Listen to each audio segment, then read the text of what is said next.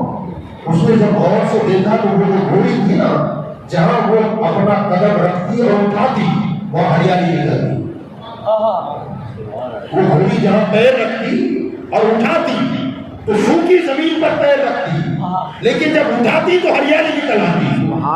اس نے سوچا یہاں اس میں کچھ کمال ہے، اس نے چپکے سے جہاں گھوڑی کا قدم گرا تھا وہاں سے اس نے مٹی اٹھائی اور اسے محفوظ کر لیا۔ محفوظ کر کے جبریل تو چلے گئے اور یہ لشکر اپنا قافلہ لے کر آگے روانہ ہوئے۔ روانہ ہو جانے کے بعد معاملہ یہ ہوا جب ملک شام کی سرحدوں میں داخل ہوئے اور وہاں جانے کے بعد یہ لوگوں نے ڈیمانڈ کیا، اللہ تعالیٰ نے یہ جب جا رہے تھے تو سردی زیادہ تھی، ٹھنڈی زیادہ تھی، ایسے موقع پر حضرت موسیٰ علیہ السلام، ملک شام وہ زمین ہے، کوہ طور بھی اسی سرزمین پر ہے، طور کا جواب والتین والزیتون والطور سینین وہذا البلد الامین، اس میں جو طور سینین ہے نا، یہ طور سینا، یہ ہے طور کا پہاڑ، جہاں پہنچے تھے وہاں آگ نظر آ رہی تھی حضرت موسیٰ علیہ السلام کو، تو انہوں نے سوچا کہ وہاں سے کچھ آگ لے کے آئے اور جلائیں تاکہ ٹھنڈی سے بچ سکے، سردی سے بچ سکے، مگر جب وہاں پہنچے وہ آگ نہیں تھی، نور خدا جگمگا رہا، وہ نور نکل رہا تھا درخت سے، اندر سے آواز آئی، موسیٰ تمہارا رب بول رہا ہے۔ یہی وہ مقام ہے جہاں نبوت کا اعلان کرنے کی باری آئی، اللہ تعالیٰ نے نبوت کے اعلان کا انہیں یہاں حکم دیا۔